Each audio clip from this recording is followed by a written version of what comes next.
अस्सलाम वालेकुम स्टूडेंट्स, आप सुन रहे हैं बायोकेमिस्ट्री चैनल में आसिम अंसारी को। आज का हमारा टॉपिक है law of mass action.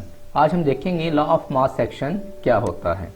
According to law of mass action, the rate at which a substance react is directly proportional to its active mass. किसी शय के रिएक्ट करने का रेट उसके एक्टिव मास के डायरेक्टली प्रोपोर्शनल होता है लॉ ऑफ मास एक्शन के मुताबिक। यहाँ पे देखें लफ्ज इस्तेमाल हुआ है active mass. What is active mass?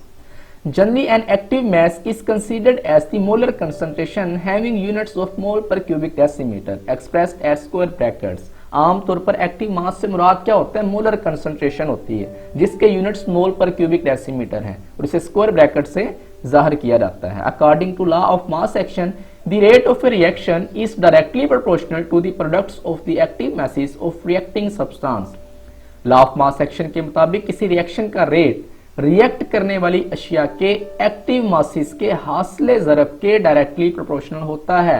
Law of mass action के मुताबिक किसी रिएक्शन का रेट रिएक्ट करने वाली अशिया के एक्टिव मासिस के हासिले ज़रब के डायरेक्टली प्रोपोर्शनल होता है। गुलबर्ग एंड वेग इन 1869 put forward this law. Guldberg और वेग ने 1869 में ये लॉ पेश किया। अब हम इस लॉ को, लॉ ऑफ मास एक्शन को एक एग्जाम्पल की मदद से, एक इक्वेशन की मदद से इसको समझने की कोशिश करते हैं। फर्ज करें आपके पास एक रिएक्शन है जिसमें ए और बी रिएक्टेंट हैं, ये कन्वर्ट हो रहे हैं सी और डी प्रोडक्ट में। तो इस रिएक्शन में देखें जब ए और बी आपस में मिलते हैं तो सी और डी बनाते हैं। तो ये एक किस्म का फॉरवर्ड रिएक्शन है जिसमें ए और बी कन्वर्ट हो गए सी और डी प्रोडक्ट में। तो इसको हम क्या कहते हैं? फॉरवर्ड रिएक्शन कहते हैं। अब लॉ ऑफ मास एक्शन ये कहता है कि फॉरवर्ड जो रिएक्शन है यानी कि सी और डी के बनने की जो मिकदार है, सी और डी के बनने की जो रफ्तार है, ये डिपेंड करेगी ए और बी के मोलर कंसंट्रेशन के ऊपर। यहां पे ये देखा जाएगा ए और बी की कंसंट्रेशन कितनी है। अगर ए और बी की कंसंट्रेशन ज्यादा होगी तो सी और डी के बनने की रफ्तार, उसकी स्पीड, उसका रेट भी क्या होगा? ज्यादा होगा। मतलब कहने का ये कि अगर ए और बी की मिकदार ज्यादा है तो फॉरवर्ड रिएक्शन का रेट भी क्या होगा? ज्यादा होगा। अगर ए और बी की कंसंट्रेशन कम है तो फॉरवर्ड रिएक्शन का रेट भी क्या हो जाएगा? कम हो जाएगा। इसी तरह यहां पे देखें सी और डी ये दोबारा आपस में मिलकर क्या बनाते हैं? ए और बी बना रहे हैं। ये रिवर्स रिएक्शन है। ऊपर वाला कौन सा था? फॉरवर्ड रिएक्शन, जिसमें ए और बी आपस में मिलकर सी और डी बना रहे हैं प्रोडक्ट। जब प्रोडक्ट दोबारा रिएक्टेंट में कन्वर्ट होना शुरू हो जाए तो उसको हम क्या कहते हैं? रिवर्स रिएक्शन कहते हैं। अब ए और बी के बनने की जो यहाँ पे रफ्तार है, उसका जो इन्हिसार है वो किसके ऊपर होगा? कंसंट्रेशन ऑफ सी और डी के ऊपर होगा। यानी कि आप ये कहें सिंपल अल्फाज में, जब रिएक्टेंट प्रोडक्ट में तब्दील होते हैं तो इस रिएक्शन का जो इन्हिसार होता है, इस रिएक्शन की जो रेट होती है वो डिपेंड करती है ए और बी की कंसंट्रेशन के ऊपर। इसी तरह जब प्रोडक्ट दोबारा रिएक्टेंट में कन्वर्ट होते हैं तो इस रिएक्शन की जो रेट है, जिसको आप रिवर्स रिएक्शन कहते हैं, इसका इन्हिसार होगा सी और डी की मिकदार, उसकी कंसंट्रेशन के ऊपर कि उसकी कंसंट्रेशन कितनी है। अगर सी और डी की कंसंट्रेशन ज्यादा है तो रिवर्स रिएक्शन की रेट जो है वो ज्यादा होगी। अगर सी और डी की कंसंट्रेशन कम है तो रिवर्स रिएक्शन की रेट भी क्या होगी? कम होगी। यहाँ पे A B C and D, जिसको आपने स्क्वायर ब्रैकेट में यहाँ पे लिखा हुआ है, पीछे आपने पढ़ा था, इनको आप मोलर कंसंट्रेशन कहते हैं। तो सपोज कर लें, आप ये फर्ज करें कि ये A B C and D जिनको आपने स्क्वायर ब्रैकेट में लिखा हुआ है, ये मोलर कंसंट्रेशन है ए बी सी और डी की रिस्पेक्टिवली। यानी कि ये उनकी क्या है? ये मोलर कंसंट्रेशन है। ये ए जिसको आपने ब्रैकेट में लिखा हुआ है ये ए की मोलर कंसंट्रेशन है।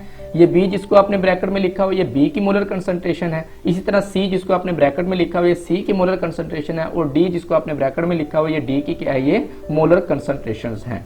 तो यहाँ पे ए और बी को हम ले रहे हैं रिएक्टेंट के तौर पे। इस तरह सी और डी को आप यहाँ पे शो कर रहे हैं एज ए प्रोडक्ट, यानी कि ए और बी आपस में मिलकर सी और डी बना रहे हैं प्रोडक्ट, और ये प्रोडक्ट दोबारा कन्वर्ट हो रहे हैं ए और बी रिएक्टेंट में। तो रेट ऑफ फॉरवर्ड रिएक्शन जो है ये डायरेक्टली प्रोपोर्शनल होगा किसके?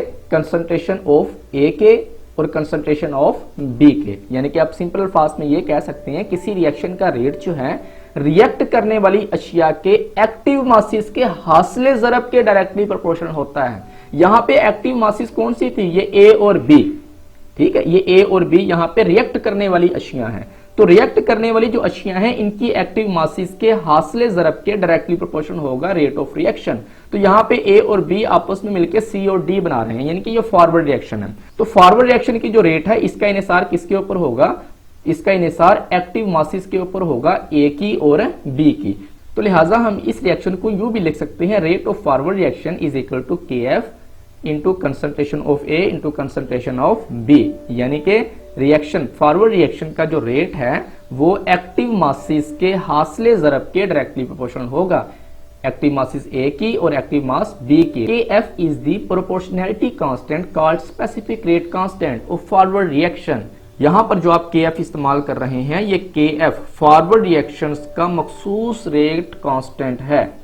इसी तरह the rate of reverse reaction जो है ये डायरेक्टली प्रोपोर्शनल होगा to the concentration of C and concentration of D, यानी कि रिवर्स रिएक्शन का जो रेट है वो सी और डी के एक्टिव मासेस के हासिले ज़रब के डायरेक्टली प्रोपोर्शनल होगा। अगर सी और डी की कंसंट्रेशन ज्यादा है तो रिवर्स रिएक्शन का रेट भी ज्यादा होगा, अगर सी और डी की कंसंट्रेशन कम है तो रिवर्स रिएक्शन का रेट भी कम होगा। तो लिहाजा इस ताल्लुक को हम यूं भी लिख सकते हैं, the rate of reverse reaction is equal to K R into concentration of C into concentration of D. यहां पे जो के आर इस्तेमाल किया गया है, K R is the proportionality constant called specific rate constant of reverse reaction. यहां पे जो के आर इस्तेमाल किया गया है, के आर जो है रिवर्स रिएक्शन का मखसूस रेट कांस्टेंट है। अब जब इक्विलिब्रियम कायम होगा तो आपको पता है इक्विलिब्रियम में क्या होता है, rate of forward reaction is equal to हो जाता है रेट ऑफ रिवर्स रिएक्शन के। इक्विलिब्रियम की हालत में दोनों रिएक्शन चल रहे होते हैं, फॉरवर्ड रिएक्शन भी और रिवर्स रिएक्शन भी, और इनकी रेट भी बराबर होती है, लेकिन इनकी डायरेक्शन क्या होती है, अपोजिट होती है। तो लिहाजा हम इनकी यहाँ पे वैल्यूज पुट करते हैं रेट ऑफ फॉरवर्ड रिएक्शन की। अभी पीछे आपने देखा कि रेट ऑफ फॉरवर्ड रिएक्शन बराबर किसके होता है, K R into concentration of A and into concentration of B. इसी तरह रिवर्स रिएक्शन जो है ये बराबर होता है, इसकी जो रेट बराबर होती है K R into concentration of C into concentration of D. तो लिहाजा K F into A into B is equal to किसके हो गया, K R into concentration of C and concentration of D.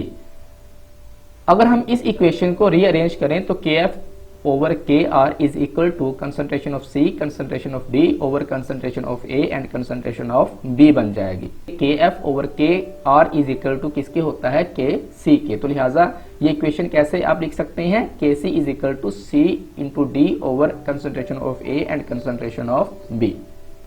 ये Kc जो यहाँ पे है ये Kc इक्विलिब्रियम कांस्टेंट को जाहिर करता है। तो लिहाजा इक्विलिब्रियम कांस्टेंट को इस तरह जाहिर किया जा सकता है, Kc is equal to concentration of C and concentration of D over concentration of A into concentration of B।